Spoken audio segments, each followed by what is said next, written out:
అందరికీ నమస్కారం। ఈ రోజు మన ఛానల్లో ఈ 2024వ సంవత్సరంలో ధనుర్మాసం ఎప్పుడు ప్రారంభమవుతుంది, దాని ప్రారంభ ముగింపు తేదీలు ఏమిటో, అలాగే ధనుర్మాసం విశిష్టత ఏమిటో, ధనుర్మాసం శూన్యమాసమా అనే విషయం గురించి, అలాగే ఈ మాసంలో శుభకార్యాలు చేయకూడదా అనే విషయాల గురించి ఈరోజు మనం పూర్తి వివరాలు ఈ వీడియో ద్వారా తెలుసుకుందాం।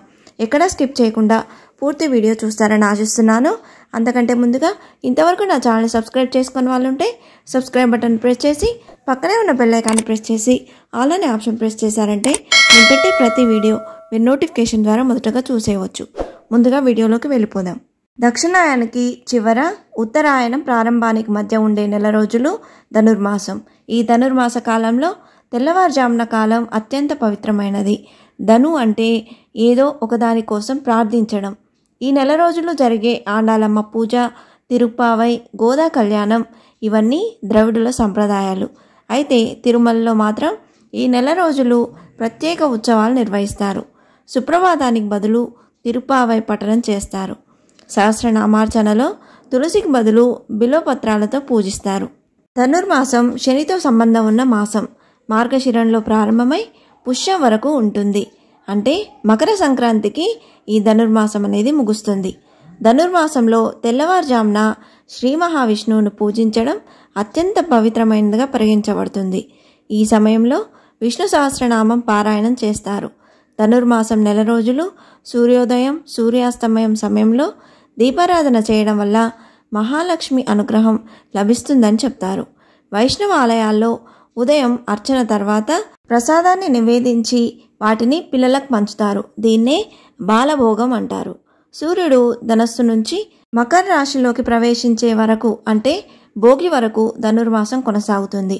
ధనుర్మాసాన్ని శూన్యమాసం అని కూడా పిలుస్తారు। ఎందుకంటే సాధారణంగా దైవికమైన పవిత్రమైన కార్యక్రమాలను తప్ప మరేదైనా నిర్వహించకూడదని పండితులు చెబుతున్నారు। జ్యోతిష శాస్త్రం ప్రకారం ఈ కాలంలో సూర్యుని ప్రయాణం చాలా నెమ్మదిగా సాగుతుంది। గరుడి ప్రభావం కూడా తక్కువగా ఉంటుంది। ధనుర్మాసంలో ఎలాంటి వివాహ కార్యక్రమాలు అంటే నిశ్చితార్థాలు, వివాహాలు చేయకూడదట।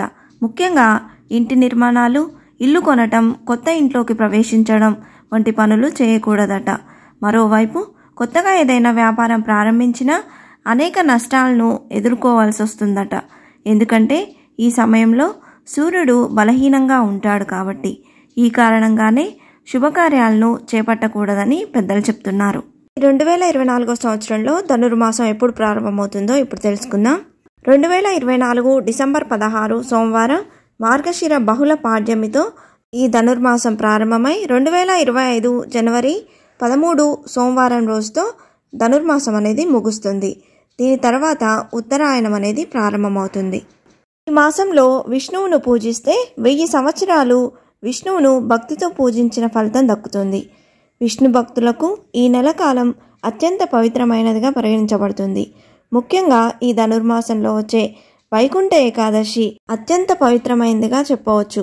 ఈ ధనుర్మాసం నెల మొత్తం బ్రహ్మి ముహూర్తంలో నిద్రలేచి స్నానాలు ముగించుకొని వేకువజామున పూజలు ప్రారంభించి సూర్యోదయానికి ముందే పూజలను ముగిస్తారు। దీనిని ధనుర్ పూజ అని కూడా అంటారు। దేవతలకు దక్షిణాయనం రాత్రివేళ, ఉత్తరాయణం పగలు అయితే ఈ ధనుర్మాసం రాత్రి పగలు రెండూ కలగలిసి బ్రహ్మ ముహూర్తంలో లేచి స్నానం చేసి స్వామిని పూజించి నైవేద్యాలు సమర్పిస్తే కోరిన కోరికలన్నీ నెరవేరుతాయట। గోదాదేవి రచించిన తిరుప్పావైని ఈ మాసం నెల రోజులు పఠిస్తారు। ఎంతో పవిత్రమైన ధనుర్మాసంలో శ్రీ మహావిష్ణువును మధుసూదనుడు అనే పేరుతో పూజించాలని మన పురాణాలు తెలుపుతున్నాయి। ఈ మాసంలో స్వామివారిని ఆవు పాలు, కొబ్బరి నీరు, పంచామృతాలతో అభిషేకిస్తే తమ కుటుంబం సుఖ సంతోషాలతో ఉంటారని భక్తుల విశ్వాసం।